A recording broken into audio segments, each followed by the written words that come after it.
시편 보겠습니다. 시편 22편부터 하겠습니다. 시편 22편 1절부터 하도록 하겠습니다. 시편 22편. 뒤에다 이제 일단 뭐 하나 끼워놔야겠네. 거기 흔들흔들돼서 그러면. 자, 시편 22편부터 하는데 이 22편은 다섯 가지로 나눌 수 있어요. 1절부터 21절까지는 십자가의 처형을 얘기하는 겁니다. 지금 시를 누가 썼나요? 다윗 왕이 기록을 했죠.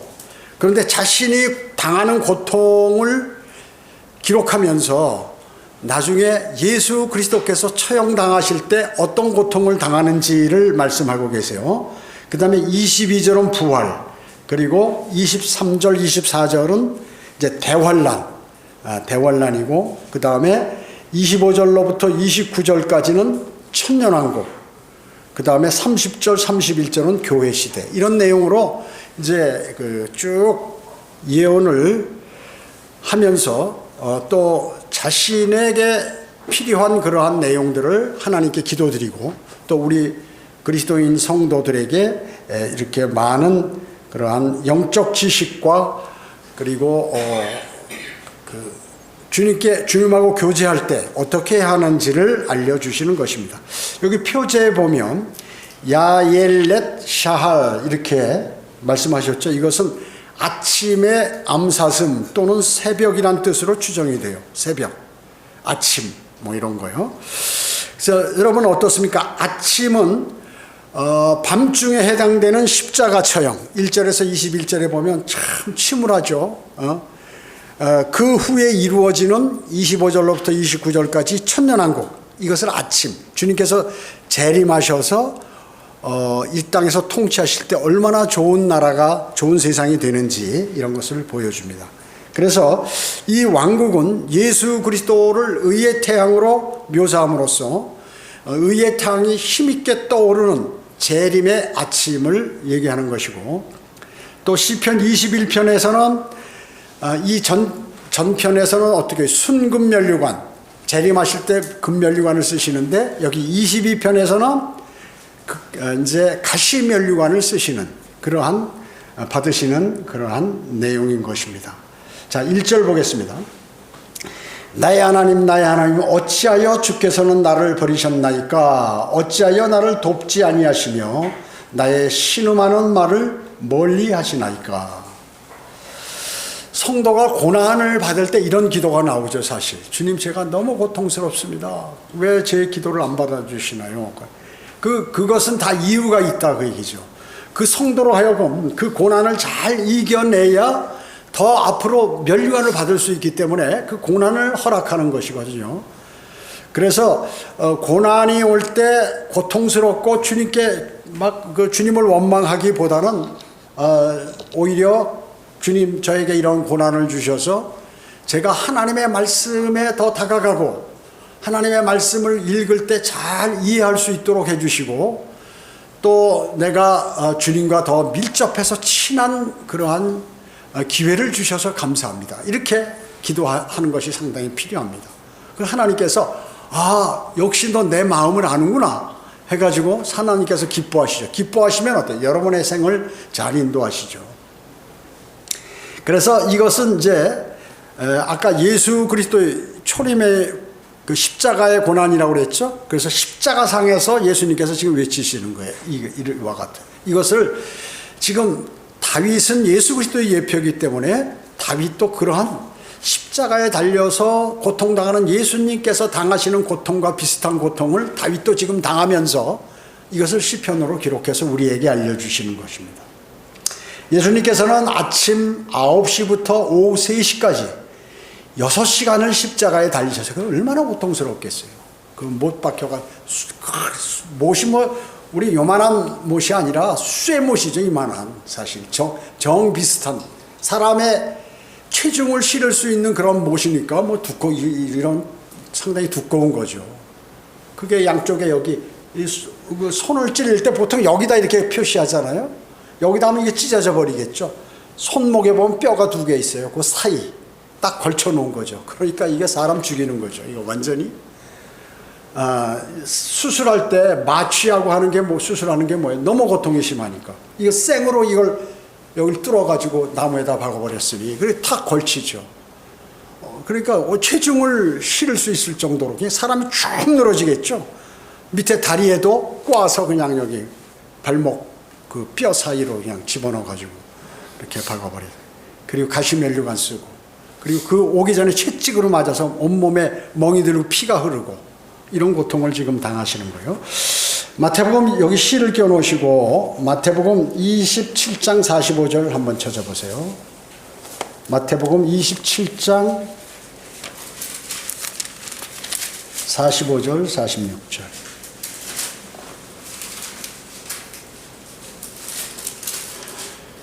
어, 27장 45절에 보면 제6시에서 제9시까지 그러니까 낮에 12시부터 오후 3시까지 3시간 동안 어둠이 온 땅을 덮었더니 자 예수님께서는 아침 9시부터 오후 3시까지 6시간 달리셨는데 그 뒤에 정오부터 오후 3시까지 어둠이 땅을 덮었단 말이죠. 지금 십자가에 매달려 계신 거예요. 제9시경에 예수께서 큰 음성으로 소리질러 말씀하시기를 엘리 엘리 라마 사박타니 하시니 이는 나의 하나님 나의 하나님 어찌하여 나를 버리셨나이까 라는 말이라. 그렇게 말씀하셨죠. 자 어때요? 오늘 지금 22장 1절하고 똑같죠? 예, 한번 다시 시편으로 가서 22편 여기 나의 하나님 나의 하나님 어찌하여 주께서 나를 버리셨나이까 어찌하여 나를 돕지 아니하시며 나의 신음하는 말을 멀리하시나이까. 예. 예수 그리스도께서 그러니까 다윗이 시편을 기록한 후에 1100년 후 있을 그 갈보리 십자가의 외침을 기록한 게 22장 1절이라 그 얘기죠. 22편 1절이에요. 대단하죠? 하나님께서 대단해요. 그러니까 이 기록은 누가 하셨겠어요? 성령 하나님이 그래서 기록하신 거예요. 물론 기록은 다윗이 했지만 성령 하나님께서 기록하라는 대로 기록한 글이라 그 얘기죠. 이러지 않고는 사람이 이렇게 마칠 수가 없다 하는 거죠. 2절 보겠습니다. 시편 22편 2절. 오 나의 하나님 내가 낮 동안에 부르짖었으나 주께서 듣지 아니하시며 밤 동안에도 내가 잠잠하지 아니하나이다. 주야로 기도해도 주님께서 응답이 없는 거예요. 응답되지 않는 거예요. 예. 나의 하나님. 나의 하나님이라는 게 이제 그 아들로서의 인간적인 측면을 얘기하는 거죠. 예. 자, 그래서 응답되지 않았습니다. 그러니까 예수님께서는 인류의 모든 죄를 감당하시고 자기가 했기 때문에 심판을 받아야 돼요. 예수님은. 그러니까 죄가 있는 예수 그리스도로 우리의 죄를 다 지금 담당하셨단 말씀이죠. 그러니까 예수님이 죄인이 된 거예요. 근데 죄 있는 사람의 외침을 들으시나요? 안 들으시는 거죠. 주님께서 아버지 하나님께서 안 들으시는 거예요. 죄가 있기 때문에. 그래서 응답되지 않았습니다. 그래서 그 아들에게 죄에 대한 진노를 모두 부으시는 거예요. 그 진노를 지금 받고 계시는 거지. 십자가에서. 자, 3절 보겠습니다. 이스라엘의 찬양 가운데 거하시는 오 주여 주는 거룩하시나이다. 주님께서 얼마나 찬양을 좋아하시는 이스라엘의 찬양 가운데 찬양하면 주님이 나타나신다. 그 안에 거하신다.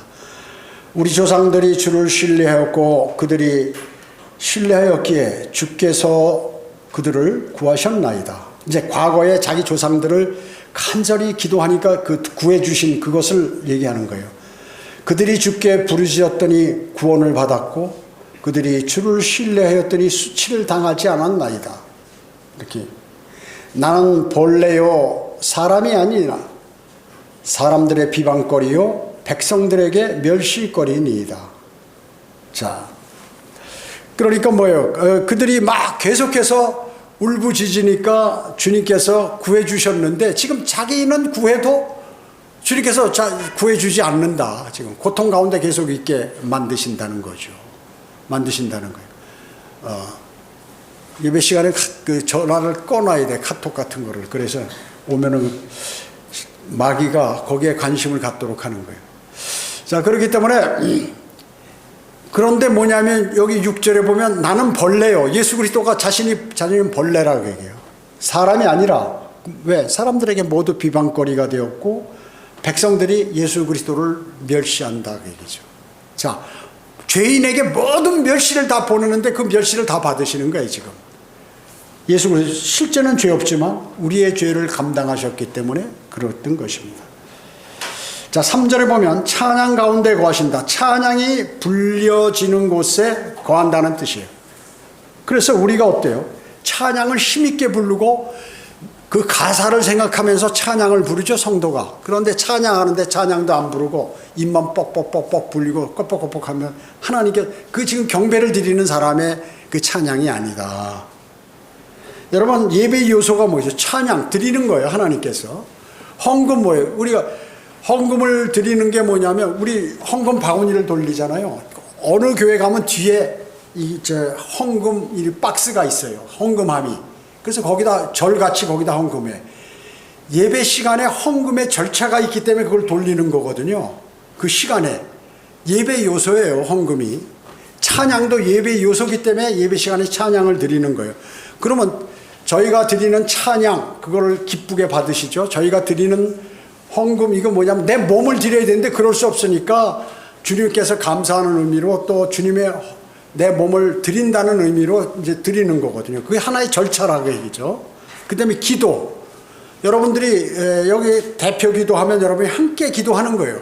대표 기도하는 형제가 기도하는데 지금 이 사람은 안에서 다른 생각하고 아유 집에 가스불 끄고 왔나, 아유 내가 내일 카드값을 내야 되는데 오늘 냈나 안 냈나 뭐 이런 거 생각하고 집에 오늘 남편이나 아내하고 말다툼하거나 자녀하고 말다툼했는데 그런 거 생각하고 해버리면 그 사람은 지금 경배를 드리는 사람이 아니에요. 그 사람의 기도는 응답이 안 돼. 그럼 그걸 아셔야 돼요. 수많은 사람들이 그냥 앉아있으면 되는 줄, 일반 교회 그러잖아요. 찬양하자면 입만 뻑뻑거리고 뭐 수천 명이니까 내가 안 불러도 소리 안 내도 소리가 그냥 나는 거예요. 그리고 전자악기 소리가 너무 크니까 거기에 다 묻혀서 그냥 입만 벌리고 하는 습관이 있어요. 제덕공교회. 그래서 우리는 인원이 적어도 찬양 소리가 커요. 그래서 일반 교회 다니다 우리 교회 보면 이게 적은 사람들이 왜 이렇게 찬양 소리가 크지? 이러실 거예요. 그게 진정으로 주님께 경배를 드리는 거죠.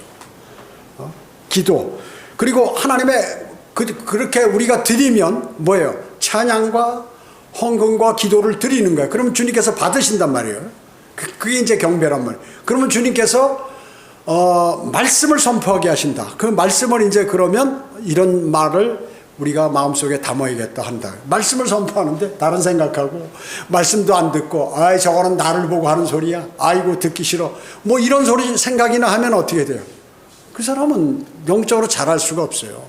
그리고 기도가 응답이 안 돼. 그 생에 있어서 그 믿음이 있나 없으나 똑같은 그러한 삶을 살기 때문에 대단히 손해보는 삶을 살게 된다 하는 것이죠. 여기 3절에 찬양 가운데 거하시는, 찬양이 불려지는 곳에 하나님께서 거하신다는 뜻이란 말이죠. 이스라엘 하나님께서는 찬양 받으시는 곳이 어디예요? 이스라엘 백성들은 그때 성막에 이렇게 모이게 되면 거기 이제 찬양대들이 있다고요. 솔로몬 성전에도 보면 찬양대가 막 어마어마하게 많아요. 전부 그 사람들은 누구예요? 레위인들. 찬양대가 있어요. 그리고 악기들 다 동원해서 말이죠. 그 제사를 하는데 어마어마한 찬양대와 악기를 동원해서 주님께 찬양을 올린다. 그래서 따라서 찬양은 성막을 의미한다.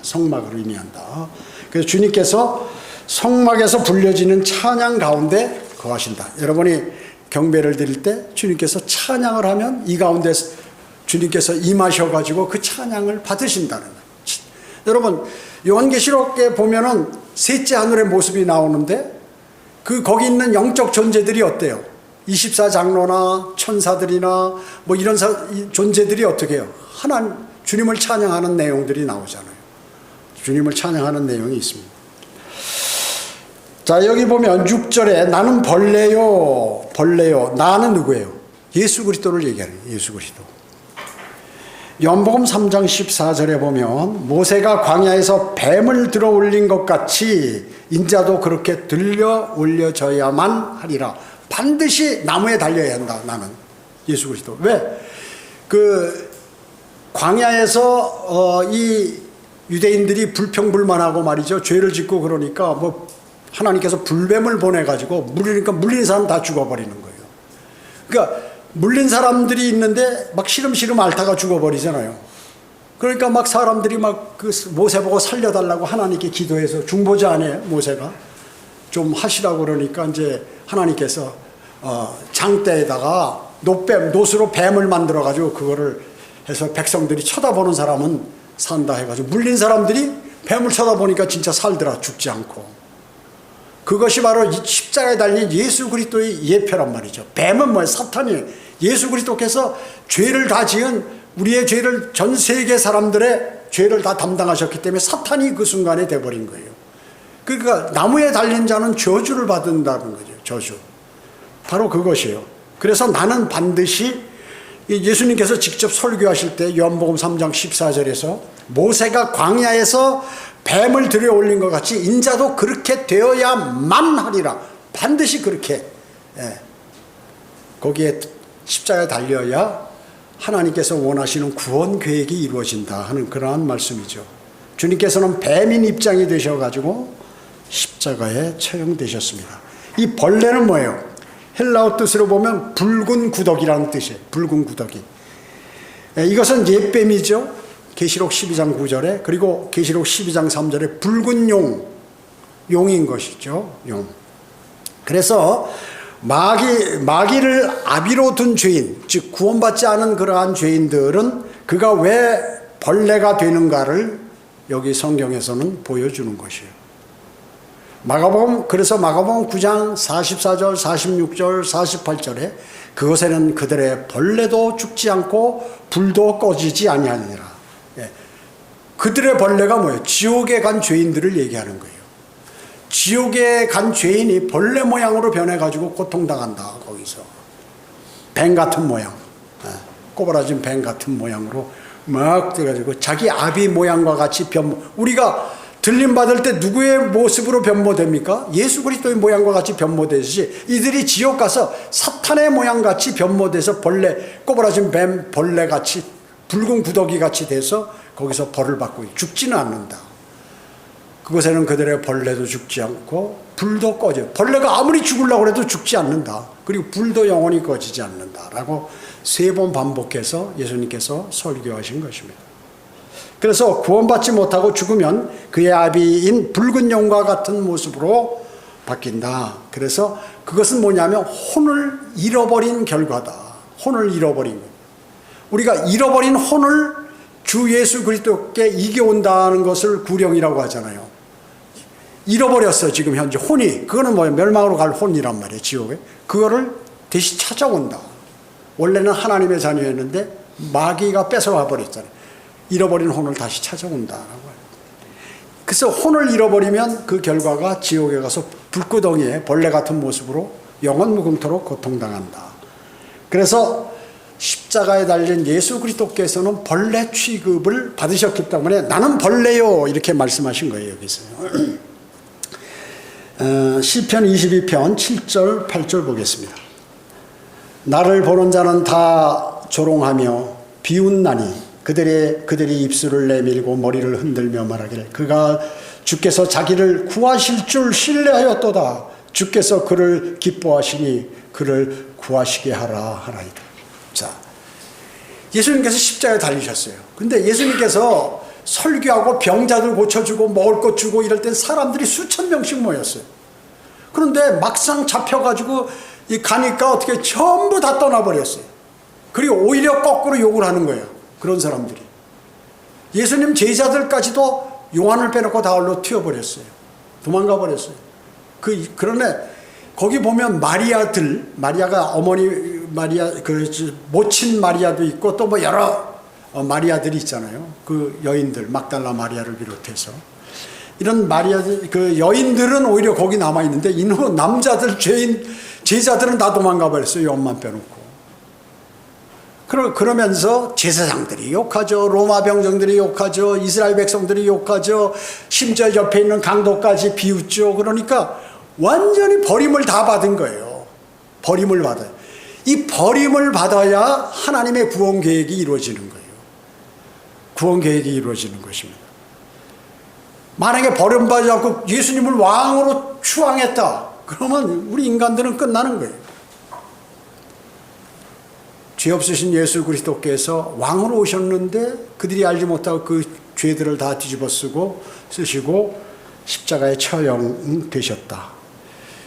제가 구원받을 때 이게 생각나가지고 막 눈물이 한없이 나는 거야. 눈물이 한없이 나는 거야. 아, 내가 죄인이, 나 같은 더러운 죄인들을 살리시기 위해서 그분이 이 고통을 당하셨다니. 참 하면서 마음속에 정말로 그게 아주 뼈저리게 느껴지는 주 예수 그리스도께 감사하는 그러한 마음이 생긴 적이 있습니다. 다윗의 시가 영감으로 기록된 예언이다. 그래서 초림 때 그대로 성취가 된 것이에요. 마태복음 27장 42절에 보면 그가 다른 사람들은 구원하였으나 자기 자신은 구원하지 못하는도다. 그가 이스라엘의 왕이면 지금 그 십자가에서 내려와 보라 하라. 그러면 우리가 그를 믿으리라.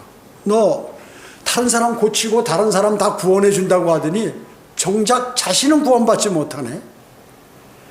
너가 정말로 그렇게 이스라엘의 왕이면 한번 십자가에서 뛰어내려 봐라. 그럼 내가 너를 믿겠다. 이렇게 이 정도로 막 비웃기 하는 거야. 막 주님께서 이 말씀을 들으셨을 때 우리 같으면 어떻게? 능력이 있는데 지금 여기 매달려 있다. 아이고 이놈의 자식 하면서 뛰어내려가지고 그냥 다 발로 짓밟았을 거예요 아마. 우리 같으면. 주님은 그럴 능력이 있어요. 천사 한 명만 불러도 거기 있는 사람 싹쓸이 다 죽일 수 있는데 그 고초를 다 참고 이기셨다 하는 거죠. 여러분 이 세상에 계실 때 얼마나 남으로부터 비난을 받고 고초당하고 이렇게 당하셔봤어요? 그래서 여러분 어때? 남자들이 사업을 하다가 사업이 망하잖아요. 친구들이 다 떠나버려요. 절대 전화 안 해. 왜? 돈 빌려달라고 할까 봐. 전부 아는 척 안 하는 거야. 조금 돈 벌어봐. 그냥 알지도 못하는 사람 친척부터 우수수 달려와서 아는 척하고 난리예요. 권력을 잡아봐요. 권력 주변에 사람들이 들끓어. 온갖 사람들이 나 당신하고 친하다 그러고 옛날에 한번 사진 찍은 적이 있다고 그거 보이고 막 난리를 치는 거예요. 그게 인간이에요. 예수님께서 십자가에 달리니까 어떻게 다 도망가 버리고 혼자만 있고 오히려 모든 주변에 있는 사람들이 거의 다 요한을 비롯한 여인들 몇 명 빼놓고 다 자신을 비난하는 거예요. 지금 여러분이 아마 이런 거를 꼭 이 정도는 아니어도 인생을 살면서 이것을 느껴보신 적이 있을 거예요. 그러면 그때 이런 글을 보고 이런 말씀을 받고 위로를 받는 거예요. 나중에 예수님은 어떻게 됐어요? 승리하셨죠. 그래서 부활하셨잖아요. 그게 승리예요. 승리. 부활이라는 것은 끝나지 않는다. 우리도 죽으면 부활한다 하는 것을 우리에게 알려서 만약에 부활이 없다면 기독교에 이건 뭐 필요가 없어요. 믿을 필요가 없죠. 하나님과 예수 그리스도는 사기꾼이에요. 부활이 없다면 의미가 없죠. 그래서 이 부활하셔서 또 하늘로 승천하셔서 이제 왕으로 다시 재림하신다. 예언대로 왕으로 오셨는데 받지 않았기 때문에 그래서 천년왕국을 여기서 천년을 통치하시고 이제 죄가 많은 세상을 우주를 다 불살라 버리시고 새하늘과 새 땅을 다시 창조하시는 거예요. 하늘에서 새 예루살렘이 내려오고요. 자, 여기 9절 보겠습니다. 22편 9절 10절. 그러나 주는 나를 모태에서 꺼내신 분이시며 내가 내 어머니의 가슴 위에 있을 때 내게 희망을 주셨나이다. 나는 태에서부터 주께 맡겨졌으니 주는 모태에서부터 나의 하나님이시니이다. 여기 모태가 있으니까 난 모태신앙이라고 제도권 교회에서 많이 얘기해요. 모태신앙. 모태신앙이면 다 구원받은 줄 알아요. 왜냐면 어머니 뱃속에 있을 때 어머니가 교회 다니니까 뱃속에서 자기는 교회 다녔다 그 얘기죠. 모태신앙. 그러면 여러분 아버지가 목사면 그 아들도 하늘나라 구원받는 줄 아는 거예요. 아니에요. 다 이 신약 시대에는 이 교회 시대에는 자신이 예수 그리스도를 영접해서 구원을 받아요. 1:1 주님과의 관계예요. 신약 시대는. 그렇기 때문에 사람들은 모태신앙, 아, 저 사람은 성경 모르는 사람이네. 즉시 알 수 있죠. 그 얘기하면. 그래서 이러잖아요. 칼빈주의가 있기 때문에, 모태신앙이기 때문에 그 예정된 사람이다. 그 사람은 창세전서부터 구원받기로 예정된 사람이야. 그래서 뭐라고 얘기하면 모태신앙인데 막 이게 막 세상으로 돌아다니고 각종 죄를 다 짓다가 이제 나이 들어서 늙어가지고 힘 빠지고 사업에 실패하고 돈 다 날리고 이러고 교회 수속하는 거예요. 그러면 모태신앙이니까 나는 과거부터 주님께서 구원하기로 예정돼 있기 때문에, 칼빈주의 장로교에서 가르친 대로 이제 다시 돌아왔다. 돌아온 탕자다. 그래가지고 자기가 구원받은 것으로 착각하고 그렇게 얘기하는데, 그것이 잘못된 그 교리들 속에서 쇠뇌돼 가지고 이것을 이렇게 얘기하고 있는 것이요. 아니에요. 아무리 교회 다녀도 예수 그리스도를 구주로 영접하지 아니하면 멸망으로 가는 거예요. 멸망으로 가는 거예요. 종교 생활만 하는 거죠. 그래서 그러나 예수 그리스도께서는 출생 전에 원래부터 계신 분인데, 그분이 사람으로 오셨기 때문에 마리아의 몸을 빌어서 나왔기 때문에 그거를 말씀하는 거예요. 예수 그리스도를 말씀하는 거야. 사람을 얘기하는 게 아니라요. 여기서. 자, 그렇기 때문에 동정녀 마리아에게 잉태되신 탄생 후 이제 그 예수님께서 어렸을 때 가슴 위에 계셨을 때도 하나님만이 희망이 되어 주셨다. 그거죠. 그 다음에 주님의 생애 전 과정에서 마귀들로부터 주님 아버지 하나님께서 보호해 주셨다 하는 그러한 의미로 기록하신 것이에요. 기록하신 것입니다. 자, 여기 11절 보겠습니다. 나를 멀리하지 마소서. 고난이 가까이 있으나 도울 자가 아무도 없나이다.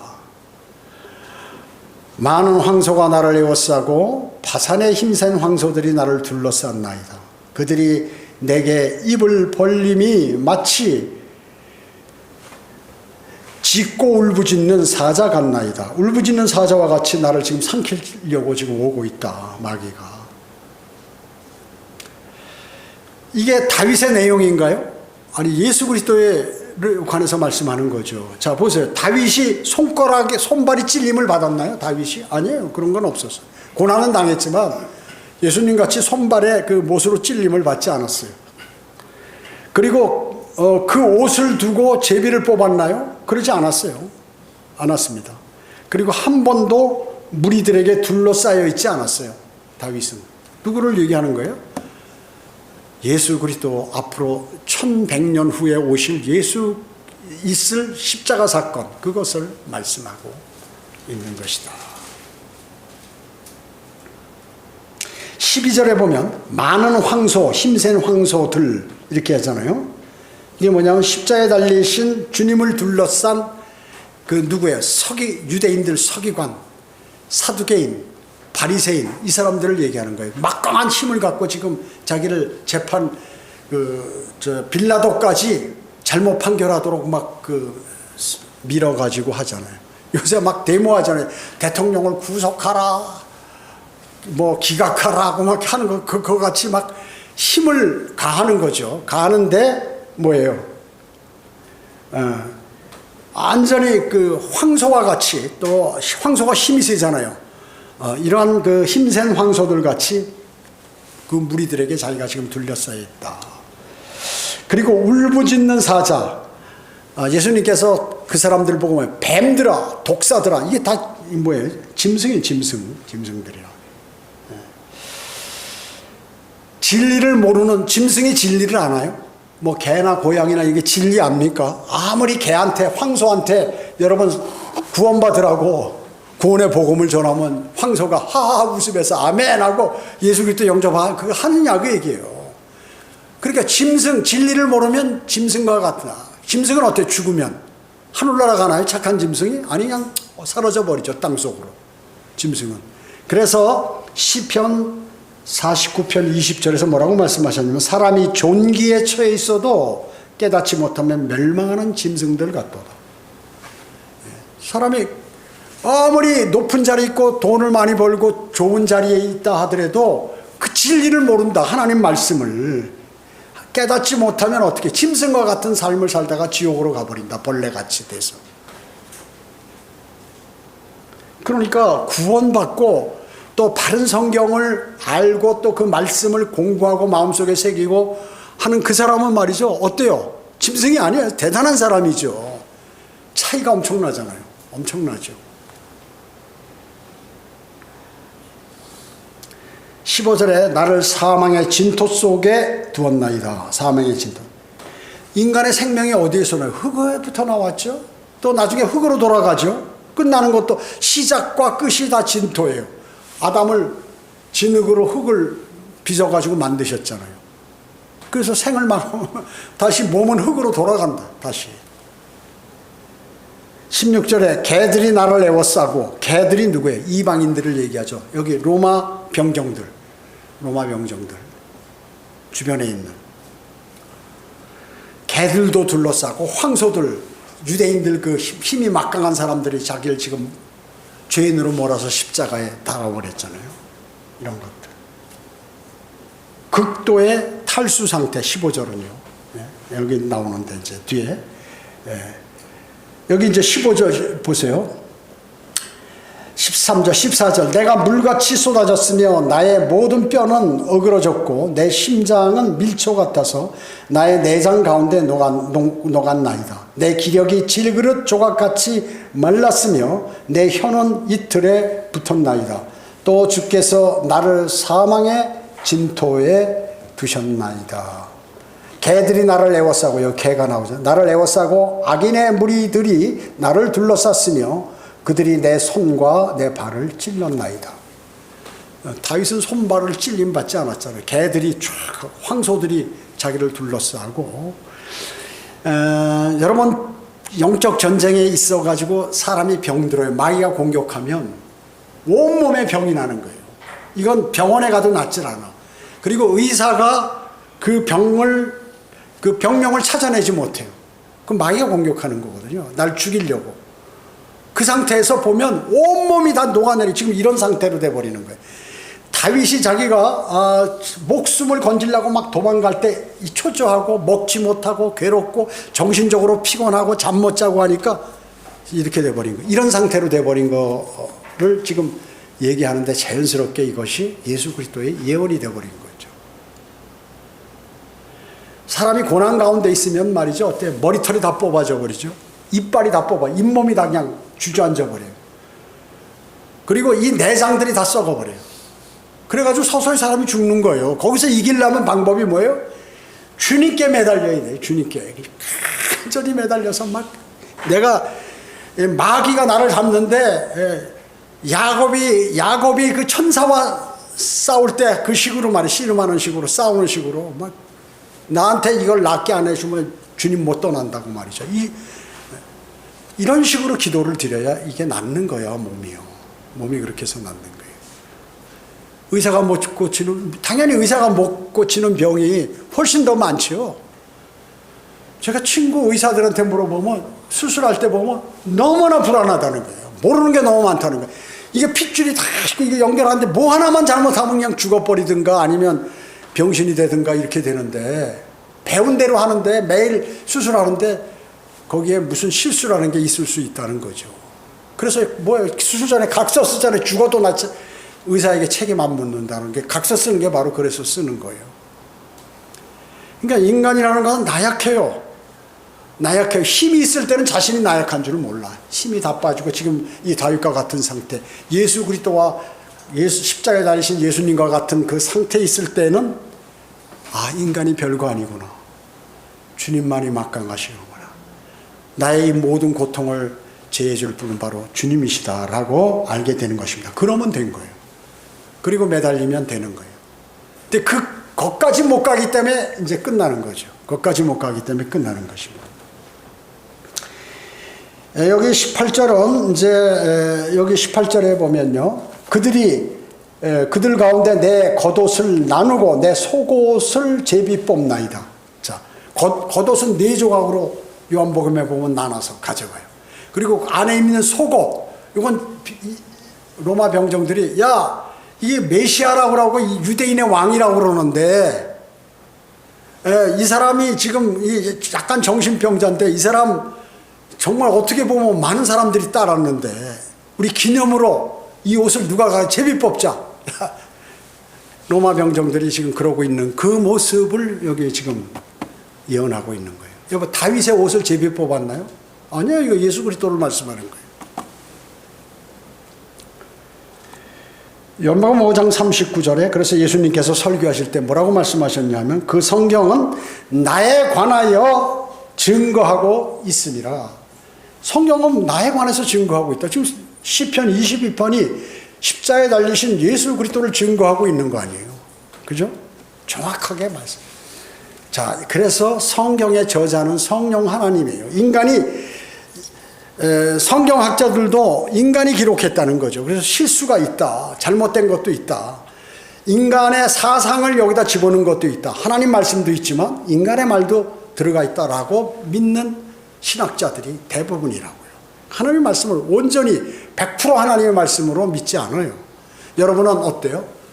성경 구원받은 성경대로 믿는 그리스도인들은 창세기 1장으로부터 요한계시록 22장까지 모두를 주님께서 하신 말씀이다라고 믿는 게 바로 성경대로 믿는 사람들의 믿음인 것입니다. 여기 19절 보세요. 그러나 오 주여 나를 멀리하지 마소서. 오 나의 하나님이시여 속히 나를 도우소서. 내 혼을 칼에서 내 유일한 것을 개 세력에서 구하소서. 나를 사자의 입에서 구하소서. 이는 주께서 유니콘의 뿔들로부터 나를 들으셨음이니이다. 이렇게 말씀하고 있어요. 자, 육체적 죽음은 칼을 찬 세력에서 구원받지 못했죠. 예, 그래서 주님이 죽으신 거예요.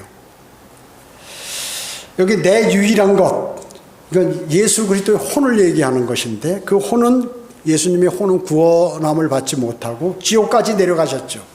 그렇지만 어떻게 해요? 하나님께서 주님의 혼을, 예수 그리스도의 혼을 지옥에 남겨두지 않고 부활시키셨습니다.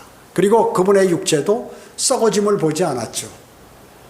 이것은 시편 16편 10절과 사도행전 2장 31절에서 신구약에서 모두 말씀하고 있어요. 주님의 혼을 지옥에 버리지 않았습니다. 그리고 그분의 육체도 썩지 않았다는 것입니다. 21절에 사자의 입, 이거는 사탄으로부터 구해달라는 거죠. 마귀로부터.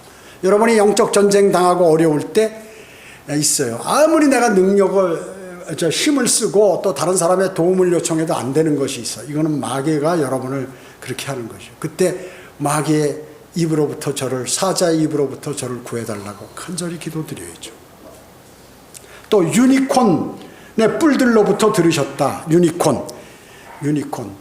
성경에는 하늘에는 뭐예요? 초자연적인 동물도 있어요. 하늘에는. 그렇죠? 엘리야가 뭘 타고 올랐어요? 불병거와 불말을 타고 말이 하늘에 있다고요. 말이. 그 다음에 예수님께서 재림하실 때 흰말을 타고 오시죠. 우리도 그 뒤를 흰말을 타고 따르자. 말이 있어요. 말이. 예. 그런데 이 뿔 달린 흰말이 뿔 하나 딱 달린 게 유니콘이란 말이죠. 유니콘. 그렇기 때문에 이제 그 셋째 하늘에서 들으셨다는 거죠. 그러니까 유니콘이 하늘에 있으니까 흰말, 뿔이 하나 달린 흰말이 하늘에 있다는 거죠. 이사야 34장 7절에 보면 유니콘들이 그들과 더불어 내려오며 수송아지들과 수소들과 함께 내려오리니 그들의 땅이 피로 흠뻑 젖게 될 것이며 그들의 흙이 기름으로 윤탁해지리로다. 자, 이 말씀이 뭡니까? 우리가 재림할 때 아마 유니콘을 타고 올 확률이 많아요. 그래서 지금 유니콘들이 그들과 더불어 내려온다고 그랬죠. 성도들과 더불어 내려오고 그때 수송아지와 숫소들도 내려오고 그때 아마겟돈이 이제 2억의 군대가 전부 피로 물들기 때문에 땅이 피로 흠뻑 젖게 될 것이며 재림하셔서 그거를 다 깨끗게 하니까 천년왕국의 땅이 그 전 세계의 땅들이 어때요? 지구의 땅들이 기름지고 윤택하게 되어버린다는 그 말씀이란 말이죠. 말씀이. 자, 22절 보겠어요. 내가 주의 이름을 내 형제들에게 선포하며 회중 가운데서 내가 주를 찬양하리이다.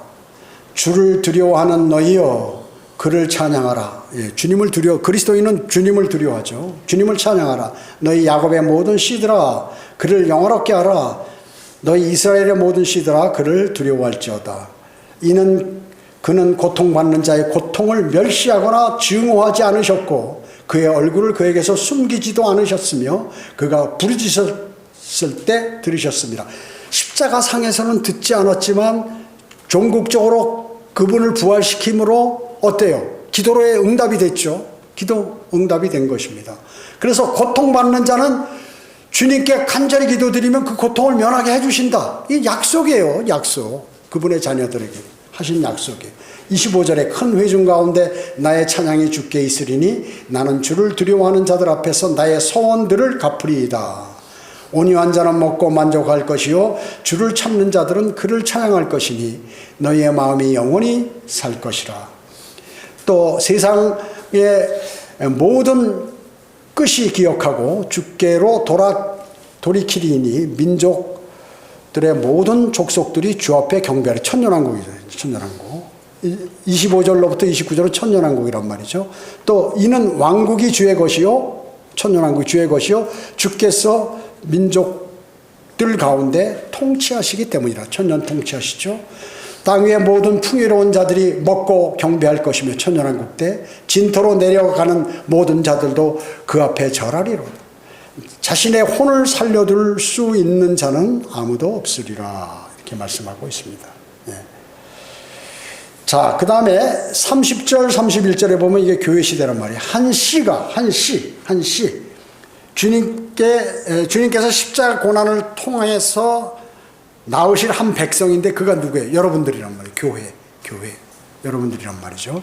한 시가 그를 이방인들이 이제 구원받은 이방인들이 그를 섬길 것이요 그것이 주께 한 세대로 여겨지리라. 한 세대 뭐예요? 교회 시대. 이 시대 교회 시대.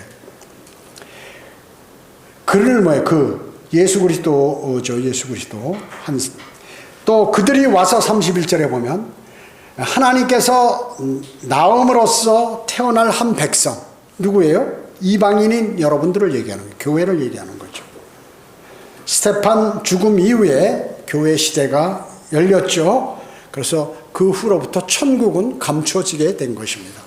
천국은. 그러다가 주님이 재림하셨을 때 천국과 하늘나라가 다 임한 그러한 하나님의 나라가 완전히 영적인 나라와 물리적인 나라가 갖춘 완벽한 그러한 천년왕국이 이루어지는데 풍요롭다 하는 것이에요. 자, 대단한 말씀입니다. 대단한 말씀이에요. 여러분 시편 22편을 자주 몇 번 반복해서 읽어보세요. 여러분이 특히나 어려울 때 이걸 읽으면 우리가 영적으로 적용해서 주님께서 나를 승리하게 해주셔서 천년왕국에서 그 풍요로움을 느끼고 하듯이 통치하듯이 그렇게 해주실 것이다 하는 그런 확신이 딱 드는 거예요. 제가 가장 고통당했을 때 이 22편을 읽고 주님께 힘을 얻었어요. 주님께서 주신 그런 힘을 받고 승리할 수 있었어요. 여러분도 한번 그렇게 해보시기 바랍니다. 이건 대단하죠. 이 말씀들은 정말로 위대합니다. 주님은 정말로 위대해요. 그래서 여기에는 단 하나의 거짓도 없고 또 성경에서 하는 모든 예언은 100% 성취되고 하는 것이에요. 그래서 여러분은 여러분의 생각, 여러분의 마음을 믿지 마시고 또 주변에 어떤 똑똑하다는 사람, 과학자, 철학자, 문학자, 무슨 세상 사람들 이런 거 믿지 마시고 하나님의 말씀을 신뢰하는 그리스도인이 될 때 여러분 진정한 복을 받으시는 거예요. 그리고 그 복은 영원까지 지속된다. 그리스도의 심판석에서 받는 면류관은 영원까지 여러분들에게 좋은 혜택, 왕으로서 통치하는 그러한 권위와 고난 그리고 기쁨을 여러분에게 선사하신다는 것입니다. 기도하겠습니다. 전지전능하시고 자비로우신 아버지 하나님 감사드립니다. 저희들은 주님의 위대하신 말씀을 마음속에 담았습니다. 이 말씀을 듣지 못하게 하는 마귀 또 마음속에 새기지 못하게 하는 마귀의 그러한 모든 전술과 계획과 공격을 주님 막아주시고 주님의 말씀을 오직 신뢰함으로 다시 모든 것을 회복하고 힘을 얻는 그리스도인의 삶을 살아가도록 주님 인도해 주시기 원합니다. 은혜 감사드리오며 다시 오셔서 저희를 데려가실 주 예수 그리스도의 이름으로 기도드립니다. 아멘.